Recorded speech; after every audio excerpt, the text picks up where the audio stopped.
ത്രിയേക ദൈവത്തിൻ്റെ വലിയ തിരുനാമത്തിന് മഹത്വമുണ്ടായിരിക്കട്ടെ.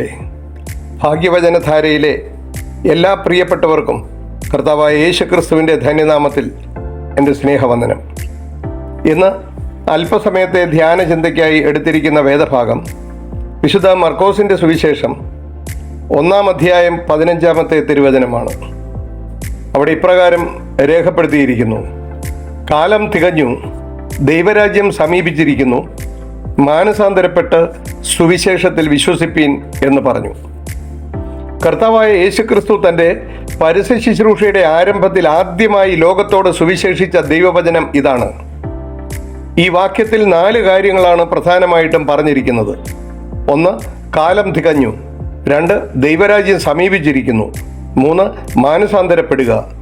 4, സുവിശേഷത്തിൽ വിശ്വസിക്കുക. ഈ ഭാഗത്ത് വിവിധങ്ങളായ 4 വിഷയങ്ങളെക്കുറിച്ച് പറയുന്നുണ്ടെങ്കിലും സമയപരിമിതി മൂലം ദൈവരാജ്യം എന്ന വിഷയത്തെക്കുറിച്ച് അല്പസമയം ചിന്തിക്കാമെന്ന് ആഗ്രഹിക്കുന്നു.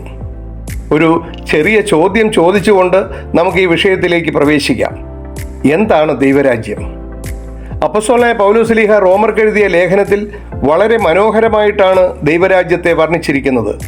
അവിടെ പറയുന്നത് റോമർ 14:17, ദൈവരാജ്യം ഭക്ഷണവും പാനീയവുമല്ല, നീതിയും സമാധാനവും പരിശുദ്ധാത്മാവിൽ സന്തോഷവുമത്രേ.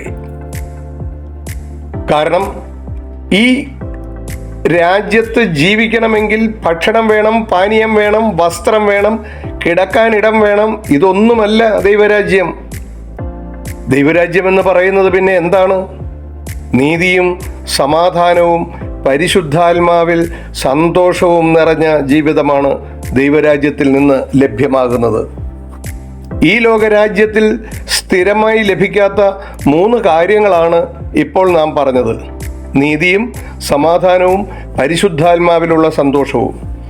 ഇങ്ങനെയുള്ള ദൈവരാജ്യം എവിടെയാണ് എന്ന് ചോദിച്ചാൽ അതിനും ബൈബിളിൽ നിന്ന് ഉത്തരം തരുന്നുണ്ട്. പിതാവായ ദൈവം വസിക്കുന്ന രാജ്യമാണ് ദൈവരാജ്യം.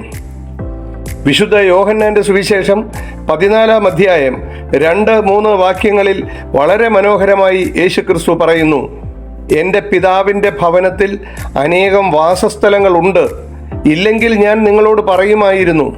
ഞാൻ നിങ്ങൾക്ക് സ്ഥലമൊരുക്കുവാൻ പോകുന്നു. ഞാൻ പോയി നിങ്ങൾക്ക് സ്ഥലമൊരുക്കിയാൽ ഞാൻ ഇരിക്കുന്ന ഇടത്ത് നിങ്ങളും ഇരിക്കേണ്ടതിന് പിന്നെയും വന്ന് നിങ്ങളെ എൻ്റെ അടുക്കൽ ചേർത്തുകൊള്ളും. വിശുദ്ധ യോഹന്നാന്റെ സുവിശേഷം 14-ാം അധ്യായം 2-3 തിരുവചനം. എൻ്റെ പിതാവിൻ്റെ ഭവനത്തിൽ അനേകം വാസസ്ഥലങ്ങൾ ഉണ്ട് എന്ന് പറഞ്ഞ് നമ്മളെ അങ്ങോട്ട് ക്ഷണിച്ച യേശു തമ്പുരാൻ വിശുദ്ധ ലൂക്കോസിൻ്റെ സുവിശേഷത്തിൽ പറയുന്നു: പിന്നെ യേശു പറഞ്ഞത്, ദൈവരാജ്യം ഏതിനോട് സദൃശം? ഏതിനോട് അതിനെ ഉപമിക്കേണ്ടു? ഒരു മനുഷ്യൻ എടുത്ത് തൻ്റെ തോട്ടത്തിലിട്ട കടുകുമണിയോട് അത് സദൃശം. വിശുദ്ധ ലൂക്കോസിൻ്റെ സുവിശേഷം 13-ാം അധ്യായം 18-19 വാക്യങ്ങൾ. എൻ്റെ പിതാവിൻ്റെ ഭവനത്തിൽ അനേകം വാസസ്ഥലങ്ങൾ ഉണ്ട് എന്ന് പറഞ്ഞ് യേശുക്രിസ്തു ദൈവരാജ്യത്തെ കടുകുമണിയോട് ഉപമിക്കുന്നു.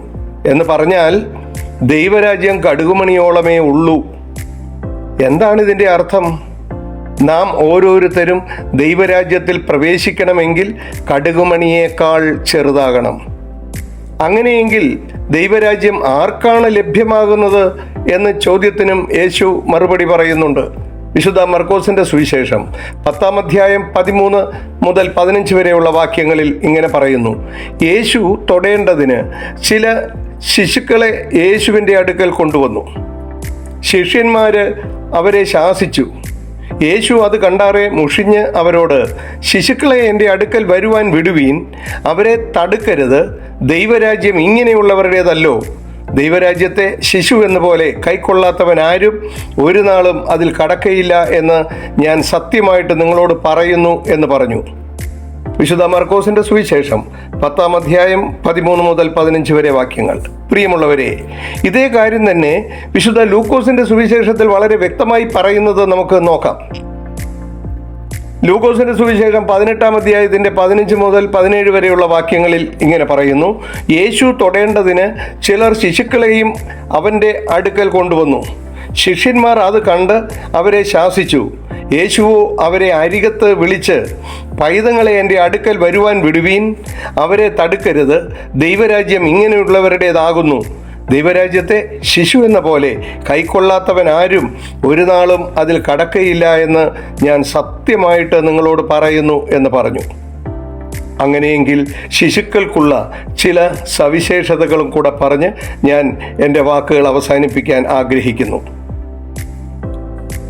ശിശുക്കളുടെ മനസ്സ് പുതിയ കമ്പ്യൂട്ടറിൻ്റെയും മൊബൈൽ ഫോണിൻ്റെയും ഹാർഡ് ഡിസ്ക് പോലെ ശൂന്യമാണ്, ഫ്രീ ആണ്.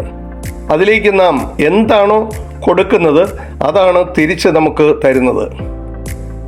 ശിശുക്കളുടെ മനസ്സിൻ്റെ സവിശേഷതകളാണ് ഇനി പറയുന്നത്. 1, അവർ ആശ്രയത്വമുള്ളവരാണ്. 2, അവർ എളിമയുള്ളവരാണ്. 3, അവർ സ്നേഹമുള്ളവരാണ്. 4, അവർ ബഹുമാനമുള്ളവരാണ്. 5, അവർ അനുസരണമുള്ളവരാണ്. 6, നിഷ്കളങ്കരാണ്. 7, അധികാരമോഹമില്ലാത്തവരാണ്. 8, ആർത്തിയില്ലാത്തവരാണ്. 9, ദുഷ്ചിന്തയില്ലാത്തവരാണ്. 10, അഹങ്കാരമില്ലാത്തവരാണ്. 11, വഞ്ചനയില്ലാത്തവരാണ്. 12, അസൂയയില്ലാത്തവരാണ്. 13, വിശ്വാസമുള്ളവരാണ്. ഇങ്ങനെയുള്ള ശ്രേഷ്ഠമായ അവസ്ഥയിലേക്ക് നമ്മുടെ മനസ്സിനെയും രൂപപ്പെടുത്തി ദൈവരാജ്യത്തിന് അർഹതയുള്ളവരാകുവാൻ ദൈവം നമ്മെ എല്ലാവരെയും അനുഗ്രഹിക്കട്ടെ എന്ന് പ്രാർത്ഥിച്ചുകൊണ്ട് എൻ്റെ വാക്കുകൾ ഉപസംഹരിക്കുന്നു.